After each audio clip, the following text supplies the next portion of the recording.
talked a lot about your time on the Puerto Rico national team and that you competed in the 2022 Pan American Games. Walk me through that experience. Just what was it like getting to represent your home country and just... I started with the national team when I was 15 years old because they have like different junior teams and then they have the adult team. So I play with them since I'm like 15 years old, and then depending how good you do, then they just keep you like inviting you for different tryouts and stuff for the big team. I mean, it have always been a blessing to be able to represent my country. I mean, I always think about my family, how they have been always there for me. So it's a pleasure for me to be able to represent them. But yeah, it's just always a blessing to represent my people.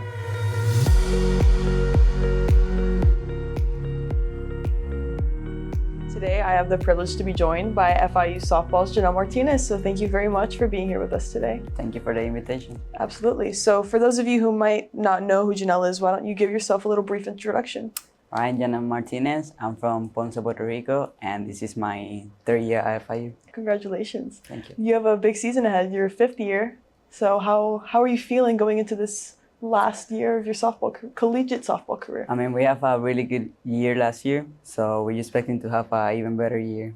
Awesome. So walk me through when your softball journey kind of kick-started for you. Like, how old were you? What kind of inspired you to take on the sport? All right, I started off when I was 3 years old. I grew up in a baseball family, so my cousin, he's like 4 years ahead of me, he already plays baseball when I was born, pretty much, and I started off with baseball. And I didn't switch to softball until I was like around 10, 11 years old because it's like hard for us to go to college in baseball. So I switched to softball. It was like probably the best decision I have ever made. And then I started playing softball. Then I made the national team in Puerto Rico. I got recruited by Chipola Junior College. I went there for 2 years, an amazing place. And then I have really good years there. Then I got recruited by Coach Lopez. She was at FIU, then she left, but I got recruited by the coaches now here. And then I came here. I did 2 years, and then I got extra year from the JUCO rule that NCAA did. And here I am in my 5th year.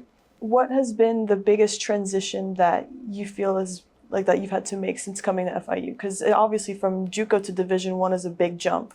So how would you say that transfer process was for you and just that adjustment that you had to make?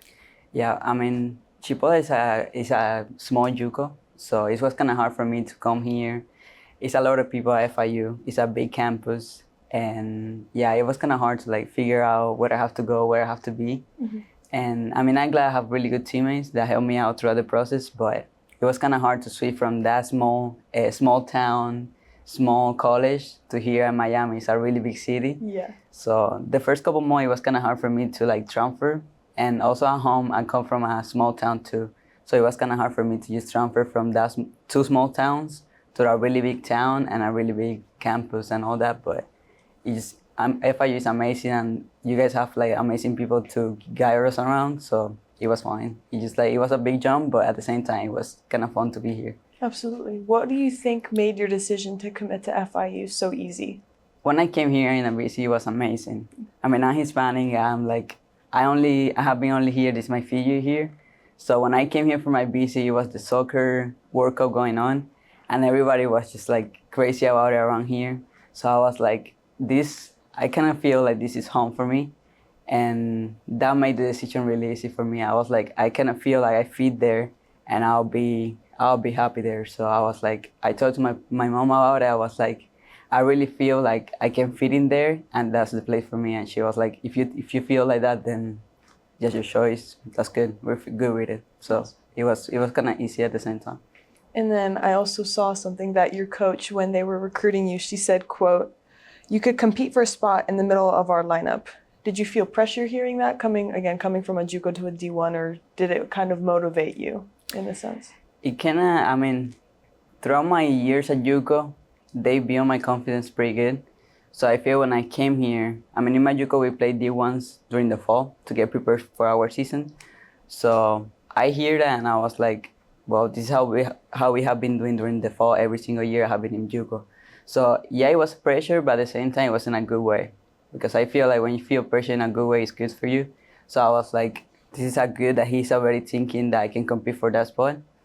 So it just like give me motivation to play better during the first couple months that we were gonna be here. And then coming from Chipola, you had a batting average of 400, and then right now at FIU you had I believe a 230 batting average.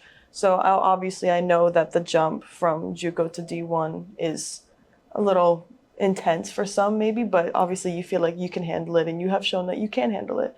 So did that, I guess, kind of like a jump in batting average, did that not concern you, but did it make you want to work harder in a sense to kind of? Yes, every single year. I mean, my second year was better than my first year, so I feel like every year that I have been here, I get more used to the pitching, which is like I think that's one of the hardest thing to like adjust to it. It's just the pitching level. But I mean, again, I knew coming from JUCO to here, I already knew that I wasn't gonna hit 400s again with how I did in JUCO, but I still thinking I have a long way to go. And even like you mentioned before, that pressure is a privilege, because it means that something's expected from you. So you can either take that pressure that's been put onto you and then turn it into, like you said, something motivational, and that it kind of encourages you to do better. But with that all being said, every athlete faces adversity, whether there's a slump off or on the field, and then just anything else. So how do you decompress when you face moments of adversity?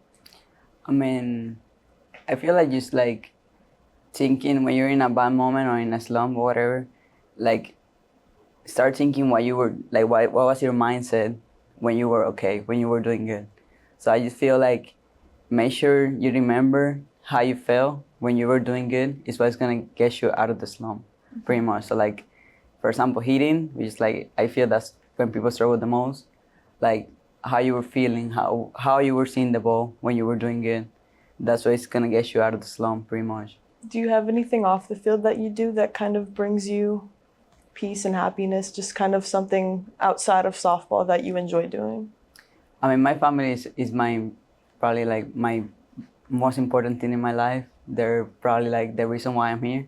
So I always try to talk to them before the game, at least my mom. Some of them are not available to talk because they have stuff to do, but my mom always tries to talk to me, so like listen to what they have to say, and then from there just follow what they say and make sure I'm doing something that they would like me to see doing. So yeah, that's pretty much my thing. I mean, I always pray before the games, but before my pray, I talk to my family, talk to my mom, see what they have to say about, because they always watch everything I do, like my games and stuff. So just see what they have to say about me getting better from the last game, and then after that, just pray and then ready to play.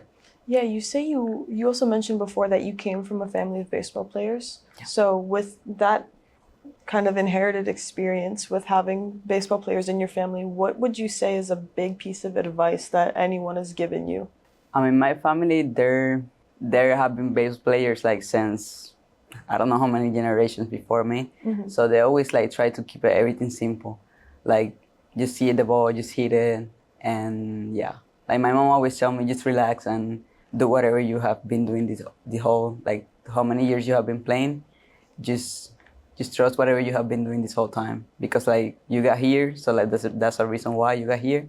So just trust whatever you have been doing all these years. You've had a lot of big moments. There was a game where you had 3 hits against Western Kentucky, and you had 3 RBIs against Sam Houston. So just, do you remember those games like the back of your hand? Like, Yeah. do you, like, walk me through those games and those moments? In Western Kentucky, I wasn't having the best season before that moment. I was kind of in a slump. But that day, I was like, I'm just going to relax, and I'm just going to try to do whatever I have been doing always. So, how I said before, that is the reason why I have been doing good, because I just think about what I have been doing all these years and then just do it in that moment.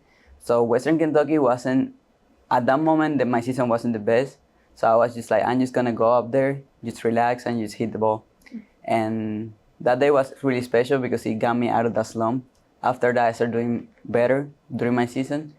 But that was one of the best moments I remember from my first year.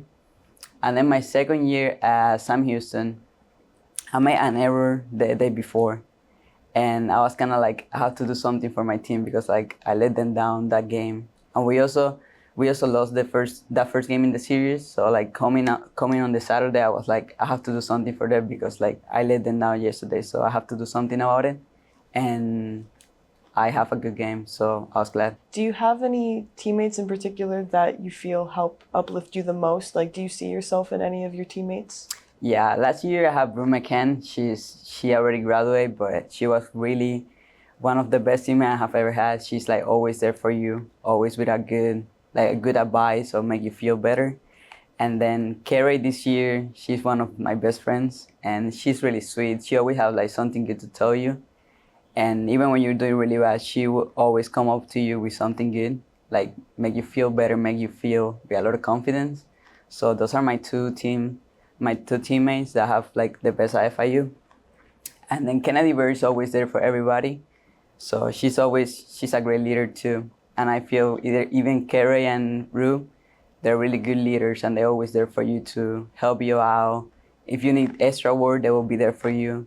They're never have enough for you. So those are really good teammates this year. Do you have any teammates from when you first came to FIU that are still on the team that you but like you feel helped you make that transition more seamless, and that they just made you feel like you belong here? KD, Kalina Downing, she's a really sweet person, and she was just there for me when I came here and helped me out with everything. So yeah.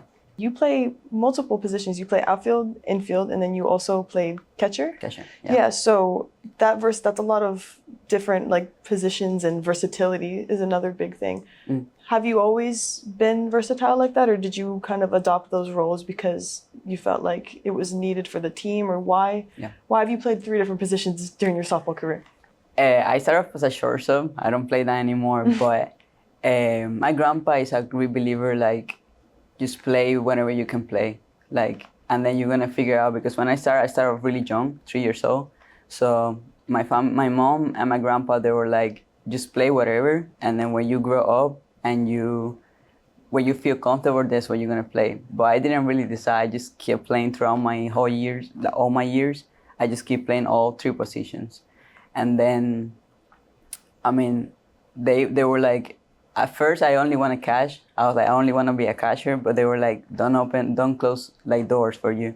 If you want to try to make the national team, if you want to try to go to college, it's better for you to have more options, playing defense, and then, yeah. So that's why I keep playing all 3 positions. And then my first time in the national team, I made it as a catcher. Then I made it as a first base, and then I made it as an outfield. So I've been all the way around, and yeah, I just feel like I don't have a reason why to close doors. Like, keep all doors open. It's gonna help me out throughout my career. So it's safe to say that you embrace the fact that you play multiple positions rather than just kind of staying in one spot. Did it ever occur to you? I mean, like you said, like your grandpa always said not to keep the doors closed.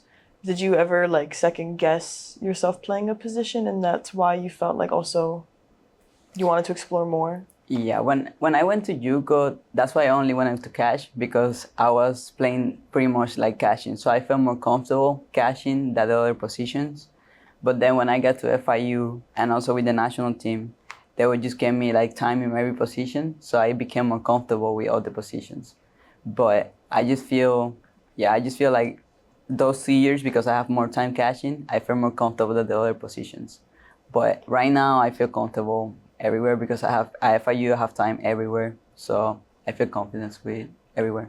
I feel like, in my opinion, I think catcher's the hardest position on defense. I agree. So I feel like with you having that experience, being catcher and then being able to play, like I feel like that gives you an advantage when it comes to playing other defensive positions. Yeah, it's just a lot you can see from catcher. Like, you can see everybody from the catcher's positions. So like, I'm not saying every catcher can play every position, but you just have a lot of knowledge from other positions because you're just watching everybody from a different angle. Absolutely. And then you talked a lot about your time on the Puerto Rico national team, and that you competed in the 2022 Pan American Games. Walk me through that experience. Just what was it like getting to represent your home country, and just...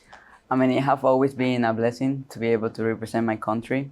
I mean, I always think about my family, how they have been always there for me. So it's a pleasure for me to be able to represent them, plus represent my whole, like the whole family, the whole people I know and my whole country. But the 22 Pan American Games, I was pretty young on the team because we have like a lot of people that they play like pro softball and everything. And I was just a junior by then, so I was kind of young in the team, and nothing. I have a pretty good tournament that tournament, and I didn't play in that tournament until the middle of the tournament, and then I came out and I have a pretty good tournament.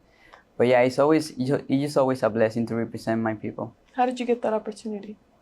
I started with the national team when I was 15 years old because they have like different junior teams and then they have the adult team. So I play with them since I'm like 15 years old, and then depending how good you do, then they just keep you like inviting you for different tryouts and stuff for the big team. So I play with them 3 tournaments, and then after that, after my freshman year of college, I get the invitation to go to a couple tryouts. So they come here, and then and that year that I got invited, I came, and then we play like different pro teams, and then I got the opportunity to go to the Alabama World Games. And that was my first experience with the big team. How was that experience for you? That was good. That was really good, but it was like really shocking for me too because it was just a lot of people there, and we have like the open ceremony, and it was just like too many people in there. And I was also kind of young. I just got out of my freshman year, but it was good. It was just a lot to learn from those girls that were like pro softball players and stuff. So it was a lot to learn, but absolutely an amazing experience. Yeah, I feel like in my experience interviewing softball players, it's the one sport that you can be like insanely young and play at like the highest levels. Like Yeah. I know before the rule changed, girls were getting recruited out of like 7th grade. And I'm just like, that's crazy. So, That's crazy. but just like you said, you were on the national team at just 15. So how did that experience playing at a national like level prepare you for college ball? It's different because like here you're always gonna play like really good teams, but in the national team you just play like different games. Like you're playing when you play like Canada and USA, then they're like our same game. But for example, when you have to play Japan and China and all these teams, they still like a really high level, but they just play they just have their own game, and it just kind of like you have to adapt more. That way you have to adapt in college. So, but it's a great experience. Like every opportunity is a great experience. So yeah. Do you have an individual highlight from whether it was from the beginning all the way up until your last game playing on the national team? I have a couple good moments, but definitely winning the Pan American silver medal was one of the best moments. Do you have any like, I guess your first time like coming to the States and everything, like how was that experience like for you? Like was it more of a culture shock in a sense? Like how was that adapting? When I went to my JUCO, I mean here in Miami it's a lot of Hispanics, so it's not that different from home. Like for example, the calf is like similar food to home.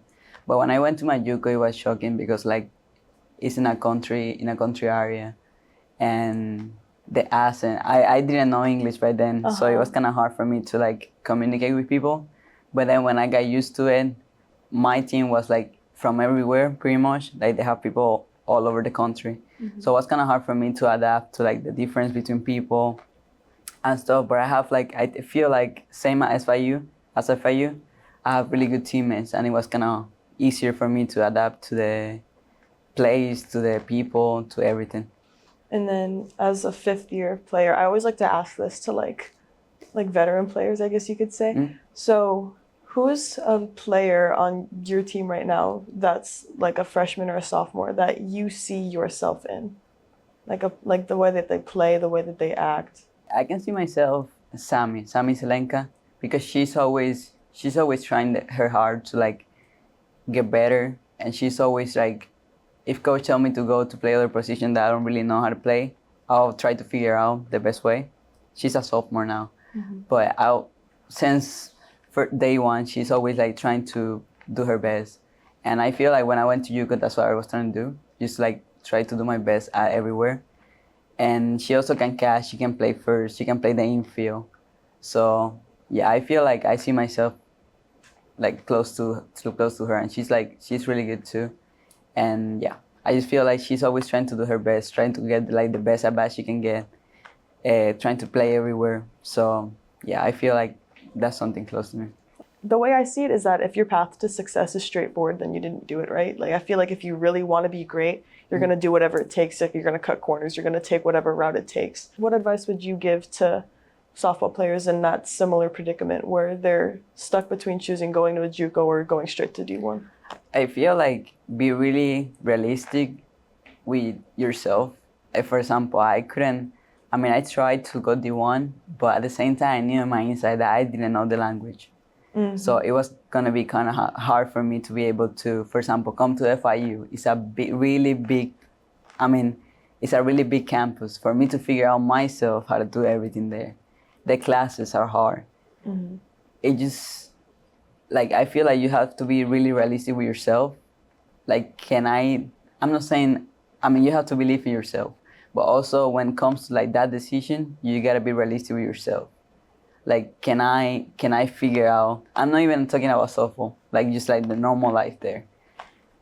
Can I really figure out everything by myself there? Can I go to classes, real classes? But just like in JUCO, it's kind of easier, like small campus. Mm-hmm. It's really simple to figure out everything. So at least for my case, I feel like Chipola was the best fit for me because with the language, that was one of the main things why I choose Chipola. Because it's kind of hard to like come to a really big city and you don't know the language. Mm-hmm. So yeah. I'm glad you also brought up like the classes and everything and how for some it can be hard to balance. How do you find it?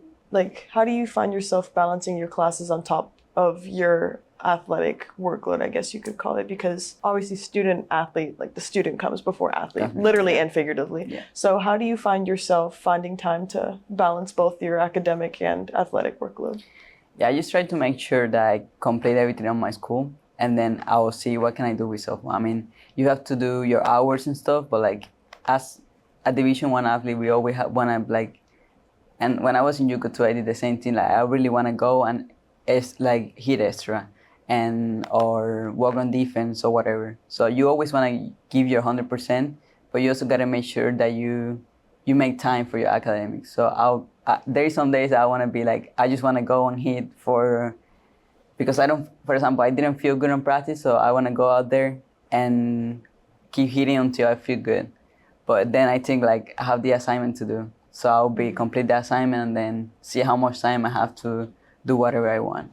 But yeah, there's always time. You can always make up time, but I just feel like just make sure that you do like whatever you have to do with the team, then go to classes, and then see how much time you have to like make assignments or extra work. I think that's the main thing, like make sure I have time to do both, and then yeah. What's something about yourself that people wouldn't maybe like assume about you? Like what's a fun fact about yourself? It's kind of hard. I feel like I'm like everybody know me pretty good, but I feel like I really like to like kiss and hold my family, and I feel like nobody see that a lot, and also my dog. But I just like really show them love a lot, and I feel I'm not like that with everybody. So that's something like if you haven't been around me and my family, you haven't seen that. I like to going to the beach a lot, but I do that here in Miami too. No, that's another thing too. Like I was gonna mention that like the beaches and everything. Like is that another thing? Like we talked about how you like decompress and like find ways to relax. Yeah, is yeah. That, like do you find yourself at the beach a lot? Yeah, I feel if you're from an island, you'll figure out like I bet the best way to relax is just like see the ocean and stuff. So yeah, I think that's the best thing to do it. When I'm like stressed out about it, I will tell my friends, like one of the teammates or whatever, let's just go to see the ocean and stuff. Mm-hmm. Because at home you can see it from everywhere. So yeah. Sometimes here I feel like I miss it, but here it's not that far, so it's fine. But yeah, for me it's the best way. See the water, see the ocean. It's the best way to relax. So I'm sure that made your decision to come here a little easier as well. That was another reason too. Yeah. Yeah, and so looking forward to next season, which is quickly approaching, which I think is still kind of crazy. What's the one thing you're most excited about going into your last year at FIU?